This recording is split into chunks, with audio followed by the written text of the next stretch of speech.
Hello, my name is Hermine Hayes-Klein. I'm an American attorney and advocate for women's rights in childbirth.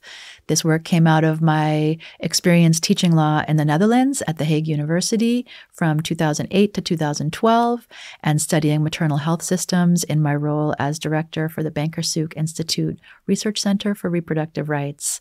Now, my legal advocacy focuses on the enforcement of informed consent and refusal in labor and delivery, as well as the right to choose the circumstances of childbirth, including access to midwifery care and the support of doulas. I'm very honored and happy to be here in the Czech Republic, meeting with my colleagues to talk about women's rights in this system.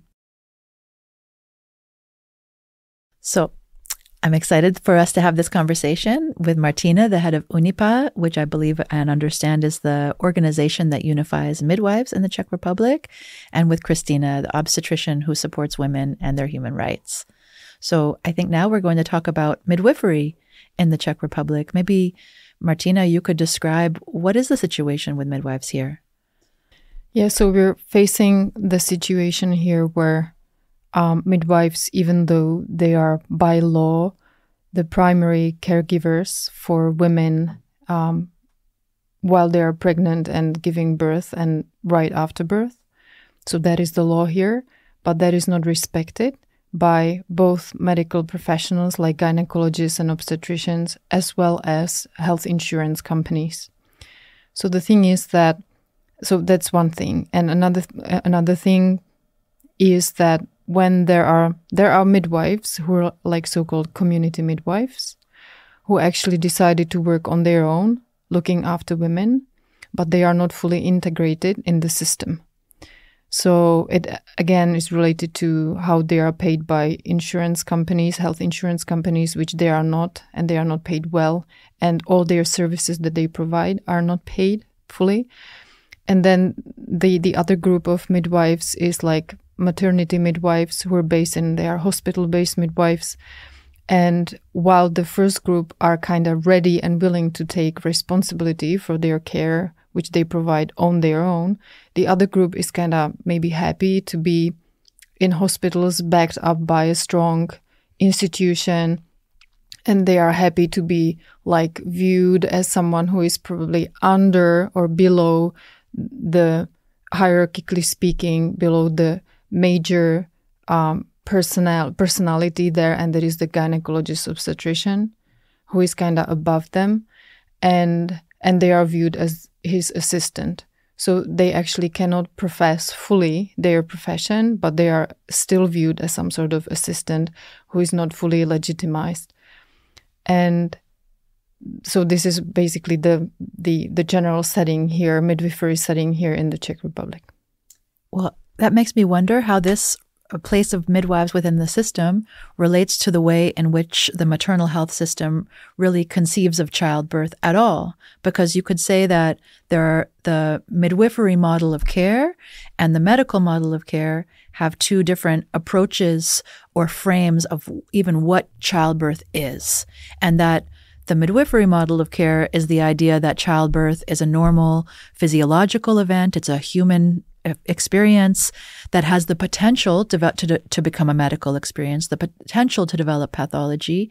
And so, or the other way to frame childbirth that came out of, for example, the American Medical Association in the early 20th century is that childbirth is a pathological event by definition that is only survived through medical management and delivery by doctors. And so, you know, the two different ways that a system can be is either for doctors and midwives to work side by side as partners, with midwives as the experts in physiological birth and in how to support physiology, and then working with doctors so that if a medical issue arises, that the patient can be transferred to the experts in pathology and the resolution of pathology, or in systems that are really invested in childbirth being a medical event that is managed by obstetricians.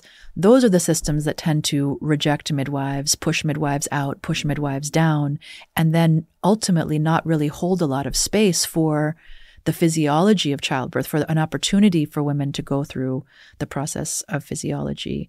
Dr. Kristýna, how does this fit into your education? I mean, were you trained to see childbirth as a normal physiological event that can become medical, or as medical almost by definition? And what's been your experience of midwives and physiology? Well, actually, we saw childbirth as a very dangerous situation that can lead to the death of mother and the baby. So that we were taught how to do it to prevent it. But we were never taught that it's a physiological process.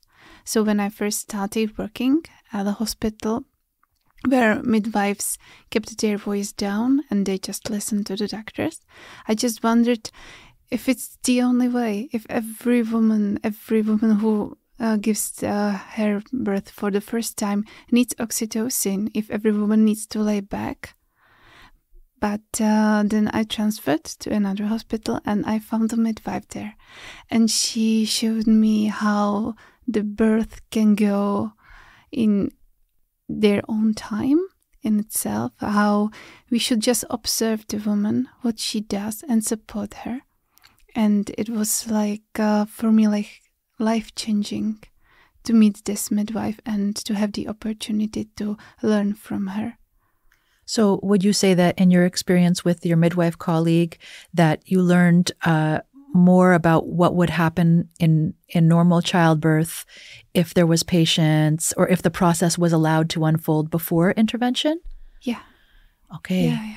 And also when, the reason to do something like medical comes, she just showed me. Yeah, she tells me now it's a good time to give the woman oxytocin. So was that a shift from we do it every time to we do it when it's needed, and she helped you to learn when it's needed? Yeah, and she let me to learn that.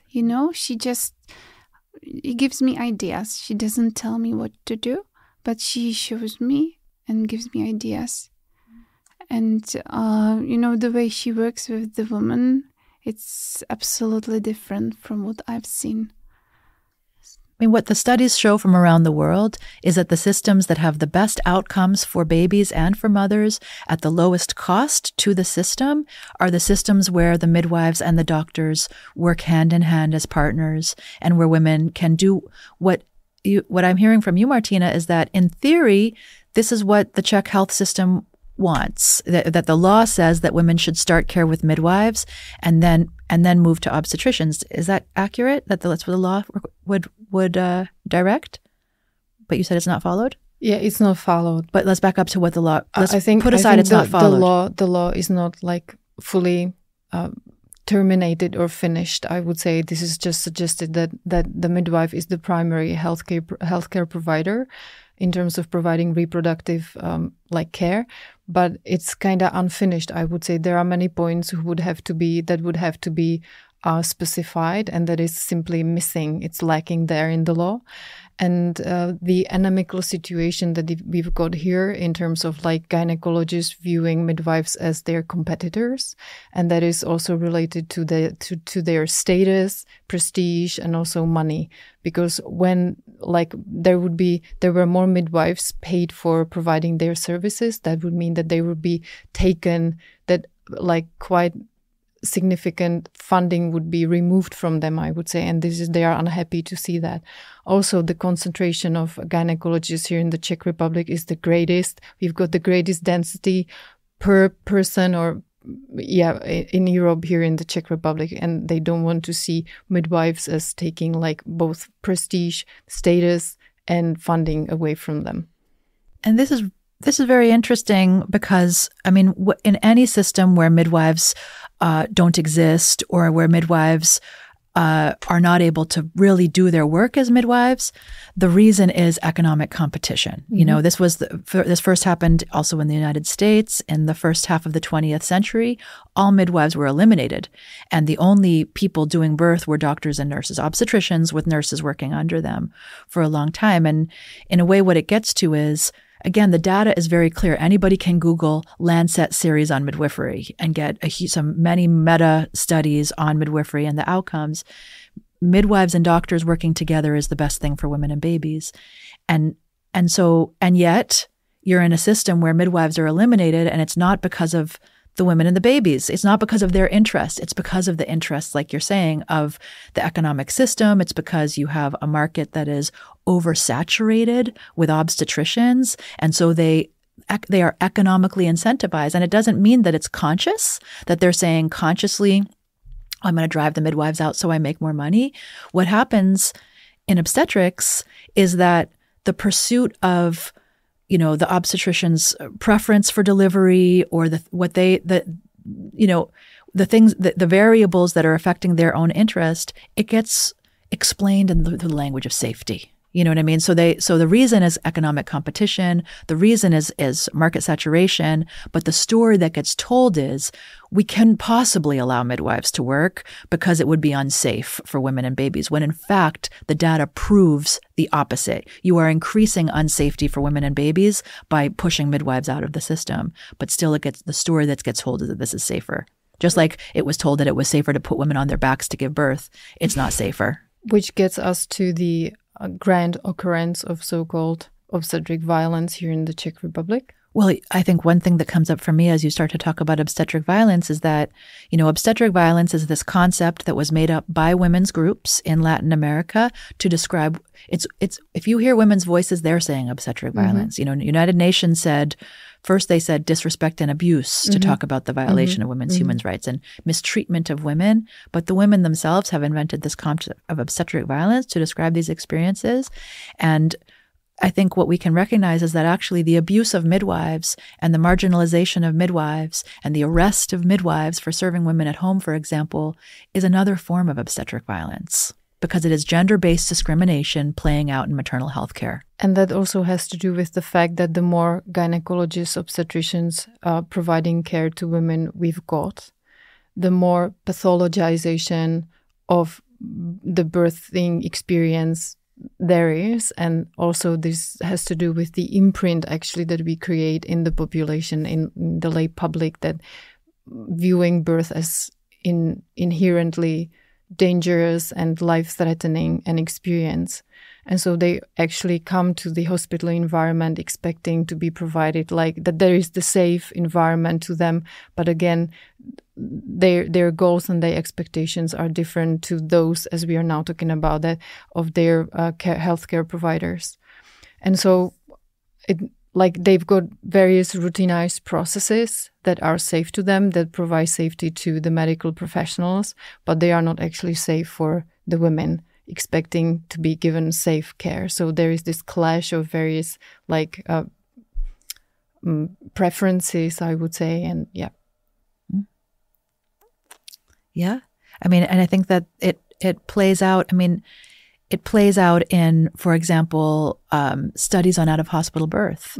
So, again, if a woman, most pregnant women, what they're hoping for from pregnancy is that they will go through the normal process of labor and childbirth, the physiological process, and that their baby will be born smoothly, but that if something goes wrong, the medical system will be there for them to protect them and their baby.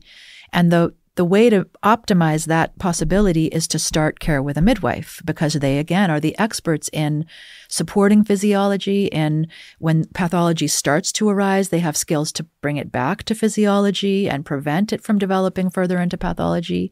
And then if it reaches a point where now medical care is needed, then the safety of mother and baby requires that the doctors and the midwives are working together as partners.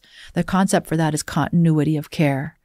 So that means that if a woman is transferring from midwife care to doctor care, whether it's within a hospital or coming from the community, from home or from birth clinic to hospital, that this transition goes smoothly. So if you need an ambulance, the ambulance people need to know what a midwife is. They need to be trained. They need to be equipped. They need to work with her as partner. And then when you go to the hospital, there needs to be smooth, open, respectful communication between the midwife and the doctor about the patient. So what's the labor history? What's the pregnancy history? What do I, midwife, need to tell you, doctor, so that you're ready to take this over? You know, you have everything you need to know to move forward. Of course, that's necessary for safety.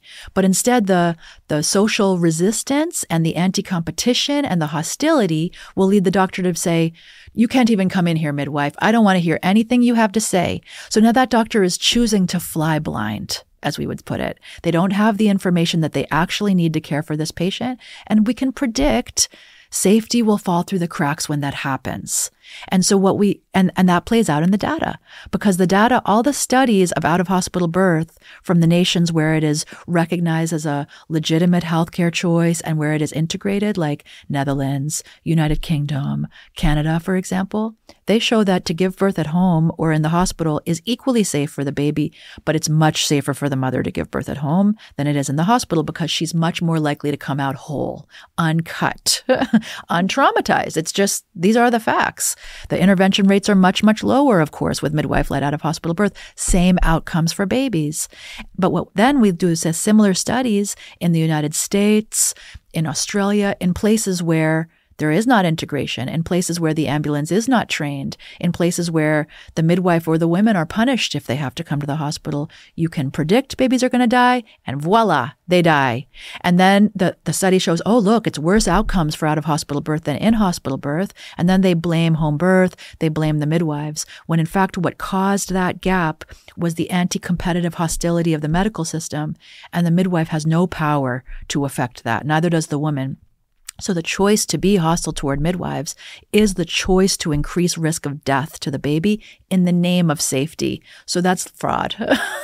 Again, they're selling it as safety while predictably increasing the risk of death, and then, again, choosing to let death happen in order to preserve medical monopoly over maternity services. That is not ethical. Exactly. And this is the vicious circle that we've got here as well, because the trauma and the fear related to the birth-giving experience and the birth-giving process actually leads them to treat the situation as like, okay, because giving birth is inherently dangerous, so we would have to treat you, but they are trained to treat problems and to diagnose problems, but if they are not there, so they are likely to create them, like medical professionals.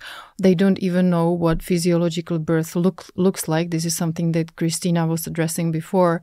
And so like the problem is that like, how do we teach them actually what birth actually is? So that would be great to be able to include that kind of experience in their curriculum, which is not the case here. And so what to do about that, how to do that, how to include physiological birthing experience and to include the woman herself, because in their like study materials, the woman is not even included. It's like giving birth, or that kind of experience is described as expulsing the fetus from the uterus, through vagina, and maybe the vagina is not even mentioned there, or maybe it is. Kristýna would know more.